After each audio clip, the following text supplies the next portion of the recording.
বিচারের মাঠে আল্লাহ তাআলা একজন মানুষকে নিয়ে আসবেন, নিয়ে এসে তাকে তার বাহু দিয়ে অন্তরাল আড় করে নেবেন।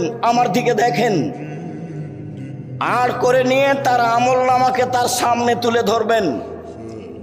আমলনামা তুলে ধরে বলবেন, দেখো তো, আল্লাহ বলবেন ব্যক্তিকে, এই পাপগুলো কি তোমার? জি আমার। তুমি কি মনে করো যে আমার ফেরেশতারা অন্যায় লিখেছে? জি না, আমি মনে করি না যে অন্যায় লিখেছে। তুমি কি আমাকে কিছু বলতে চাও? জি না, আমি আপনাকে কিছু বলতে চাই না। কে কাকে বলছে বলেন তো দেখি? আল্লাহ বলছেন ব্যক্তিকে। এরপরে বলছেন, দেখো, তোমার একটা স্বভাব ছিল মানুষের দোষ ত্রুটি ঢেকে রাখা।